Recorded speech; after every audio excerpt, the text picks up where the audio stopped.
Peace and blessings. My name is Jeanette Jackson Lancian of Soulful Industry, and welcome to my yoga suggestions for the good Lord, the Cancer full moon, lunar eclipse. And there's a lot going on this holiday season. Although I pray this video finds you well, and I'm grateful that you clicked, and I pray this feeds you. So let's just get on with it. The Cancer full moon, lunar eclipse, is very much a line in the sand. This is a very intense, emotional time where we're going to be asked to do what honors us, with what nurtures us, what feeds us, which may be in opposition to what is being asked of us by society, by friends, by family, throughout our relationships. It's also a time to come within and really think about what's important to us, what we desire, who we think we are, and reconceptualize ways of exchanging value and service to our communities that invite us to celebrate our grandeur and experience our grandeur, rather than kind of participate in being small and being weak and being controlled. So if this supermoon is not an invitation to flame on, I'm not sure it is. So how do you bring this energy to your practice? You do it in a variety of ways. My first suggestion for your practice is to make sure that your practice is meeting your needs. So once again, I said this for the Sagittarius new moon, but I'm going to say it again. Make sure your practice honors you and is meeting your needs.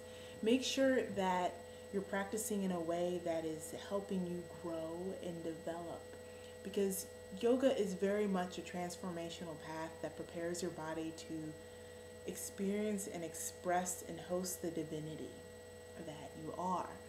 So make sure you're practicing in a way that adequately prepares you. How do you know that you're practicing in a way that adequately prepares you? You find yourself growing emotionally, spiritually from your practice.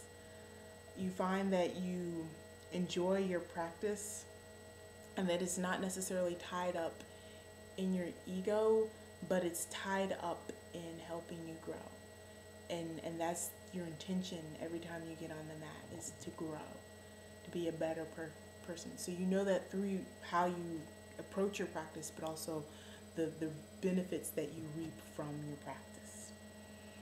So within making sure that your practice nurtures you and honors you, physically, I suggest poses that work on your hips.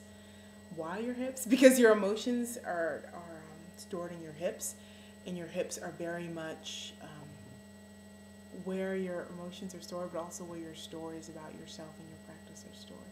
I'm very much of a hip person, but because so much is in our hips that we ignore. And also water, it's very watery time leading to emotions. So work on your hips, for God's sakes. The pose du jour, the pose that I think would help us all very much right now is child's pose. So I suggest a nice wide-legged child's pose with your big toes together in the back, your knees nice and open, and just settle down in between your legs and just relax, breathe, focus on your breath. This is a time very much to come within, to re-examine our desires, to be aware of our emotions, and to find our truth in those things, and as well as find what we need, what our needs are. As far as mantras go, I suggest chanting to the Divine Mother. This is really a wonderful time to do that, because the Divine Mother always provides what you need and then some. And there's very much an energy of lack that pervades Western society. And rather than staying rooted into that lack, I invite you to root into the abundance that is our reality. Because Mother Earth always provides everything that we need.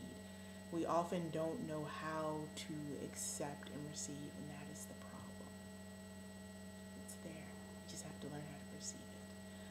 So chanting to the Divine Mother, not necessarily just for abundance, but chanting and connecting yourself to the Divine Mother, knowing that your needs are already met and that you're nurtured and you're cared for, will really assist you in your practice and your spiritual development at that time.